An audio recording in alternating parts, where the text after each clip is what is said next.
Oke, dah on nih. Oke, standby, kamera ready, sound ready, 3, 2, 1, action. Pose with the fans.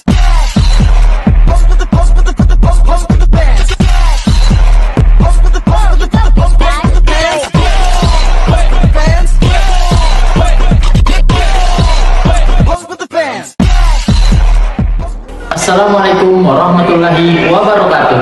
Perkenalkan, kami dari kelompok 1 akan membahas terkait dengan spektrometri massa. Spektrometri massa banyak digunakan dalam analisis protein sebagai metode identifikasi lanjutan setelah pemurnian protein melalui ekstraksi, fraksinasi, dan kromatografi. Nah, jadi spektrometri massa merupakan teknik analisis yang digunakan untuk menentukan massa molekul dan juga mengetahui struktur dari sebuah senyawa dengan cara mengubah molekul tersebut menjadi ion yang bermuatan sehingga kita bisa mengetahui karakteristik dan komposisinya. Yang berikutnya adalah prinsip kerja dari spektrometri massa, meliputi proses ionisasi, yaitu pengubahan senyawa molekul menjadi ion yang bermuatan. Yang kedua adalah pemisahan ion berdasarkan rasio massa terhadap muatan tersebut menggunakan medan magnet atau listrik. Yang terakhir adalah pendeteksian ion untuk menghasilkan spektrum massa yang dapat dianalisis. Kemudian ada komponen utama alat. Alat spektrofotometri terdiri dari 3 komponen utama yang bekerja secara berurutan. Yang pertama itu ada ion source atau sumber ion, tempat di mana molekul sampel diionisasi atau diberi muatan untuk menghasilkan ion fase gas. Kemudian yang kedua itu ada mass analyzer. Setelah ion menghasilkan ion fase gas, kemudian yang terakhir itu ada detektor.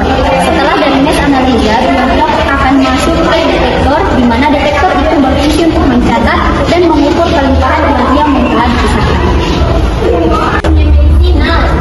Kemudian itu ada jenis metode ionisasi. Terdapat beberapa cara untuk mengionisasi sampel. Yang pertama itu ada elektron ionisasi, di mana metode ini sampel dibombardir dengan elektron berenergi tinggi, cocok untuk molekul kecil dan volatil. Yang kedua itu ada chemical ionization, metode lunak, di mana ion-ion reagen digunakan untuk mengionisasi sampel melalui reaksi kimia.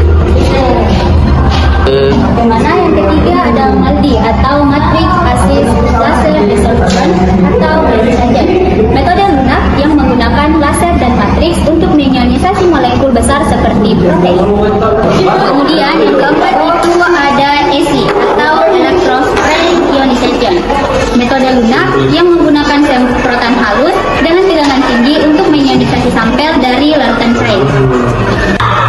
Jadi singkatnya, spektrofotometri massa adalah proses mengubah sampel menjadi ion gas, memisahkannya berdasarkan massa atau muatan dan mengukur hasilnya untuk mengidentifikasi komponen sampel. Nah, selanjutnya saya akan menjelaskan tentang aplikasi spektrometri massa. Yang pertama itu ada identifikasi obat dan metabolit.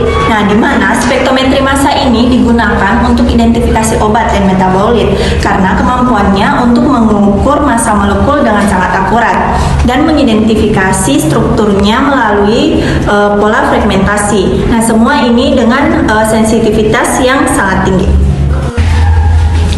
Nah, yang kedua ada toksikologi dan forensik.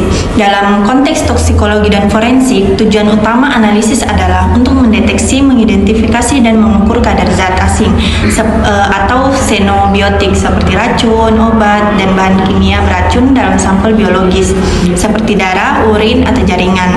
Nah, spektrometri massa atau MS menjadi instrumen yang sangat diperlukan karena memberikan selektivitas dan spesifisitas yang tinggi yang sangat krusial dalam kasus-kasus hukum. Kekurangan spektrometri massa yaitu ada 3. Yang pertama, membutuhkan vakum tinggi. Ini memerlukan peralatan tambahan seperti pompa vakum dan dapat meningkatkan kompleksitas pengoperasian. Yang kedua yaitu instrumen mahal, yang itu biaya awal pembelian dan pemeliharaan alat-alat ini seringkali sangat tinggi. Yang ketiga yaitu mengoperasikan memerlukan keahlian. Pengguna membutuhkan pelatihan khusus untuk mengoperasikan dan memelihara peralatan dengan benar. Adapun kelebihan spektrometri massa, yang pertama sensitivitasnya sangat tinggi, yang artinya alat ini bisa mendeteksi zat dalam jumlah yang sangat kecil sekalipun. Jadi walaupun konsentrasi sampelnya rendah, senyawanya tetap bisa terdeteksi dengan baik. Yang kedua, mampu menganalisis molekul yang kompleks.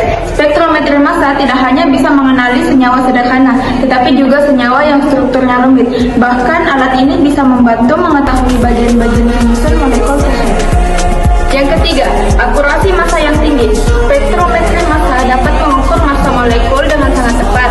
Karena itu, metode ini sangat membantu dalam menentukan identitas suatu senyawa secara akurat dan mengurangi kemungkinan kesalahan analisis. Itulah penjelasan dari kelompok kami. Oh iya teman-teman, jangan lupa nonton ya. Like, comment, dan share. Thank you for watching.